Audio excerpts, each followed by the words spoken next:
In this lecture, we're gonna talk about golden growth model.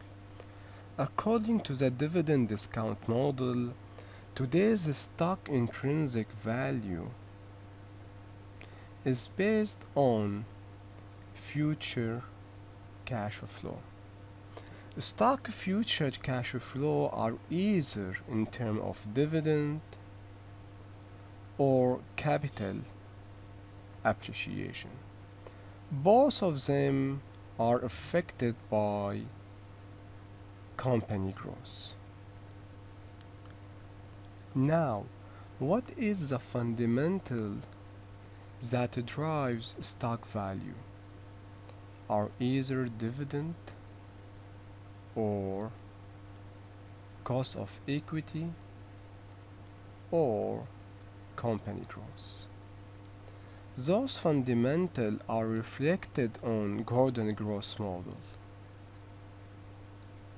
So, let's see how those fundamentals are reflected in golden growth model.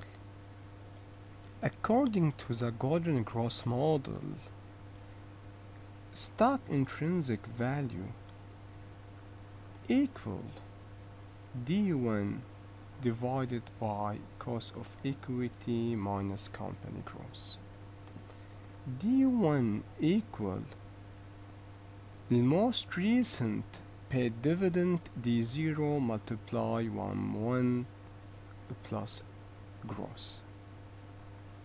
R equal cost of equity, which mainly calculated by cap M. And G represent company growth. Now let's see how golden growth model components affect the intrinsic value. Here we go.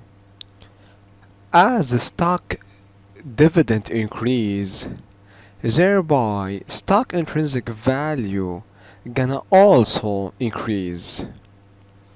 More dividend, more intrinsic value.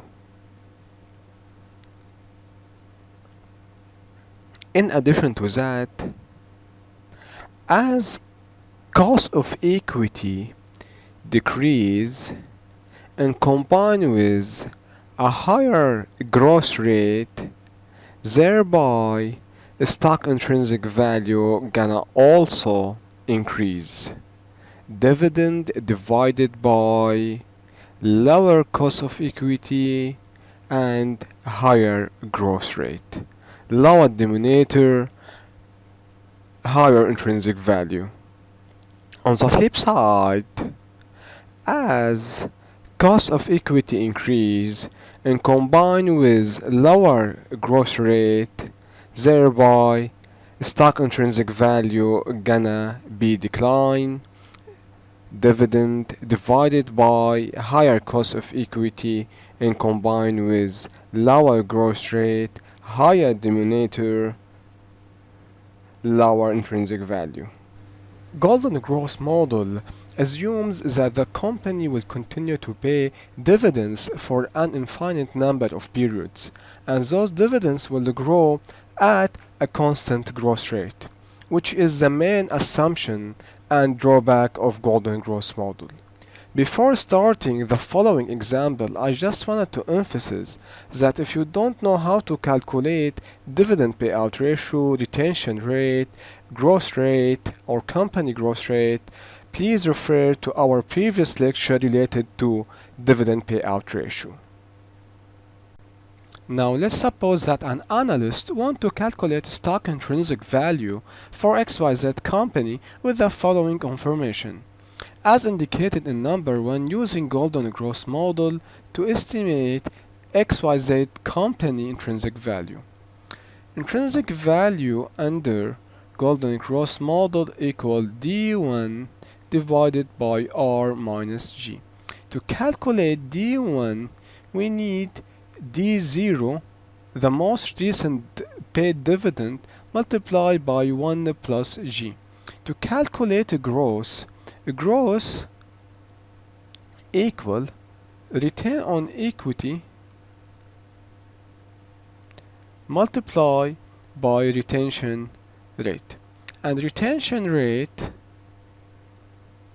equal 1 minus dividend payout ratio, which equal here dividend payout ratio, dividend paid 1.95 divided by earning per share 4.25, which equal dividend payout ratio 45.88. So the retention rate gonna be equal 1 minus 45.88, leading us to the retention rate equal 54.12%. Okay, so the return on equity gonna be here 25% multiply by 54.12%, which equal to 13.53%. Okay. Therefore, the dividend 1 gonna be equal D0 1.95 multiplied by 1.1353, which equal 2.21. Therefore, company intrinsic value equal 2.21 divided by cost of equity given information 20% minus the calculated gross rate 13% 53 equal to 34.21. So according to the golden gross model, XYZ intrinsic value equal 34.21. Now, as indicated in question number 2, based on the calculated intrinsic value, is the company share undervalued, fair valued, or overvalued? To solve this question, let's compare the calculated intrinsic value with which equal 34.21 with the actual market price given information 28 as indicated in the question. Okay, as we see that the intrinsic value is greater than the actual market price, therefore the company share is undervalued and the analyst gonna issue a buy recommendation as the actual market price is gonna be converged to its intrinsic value 34.21. In contrast, if let's suppose that the calculated intrinsic value is the 25, therefore the actual market price is gonna be more than the calculated intrinsic value, therefore analyst gonna issue a sell recommendation as the company stock 28 gonna converge to its intrinsic value 25 and the stock is overvalued. That's all.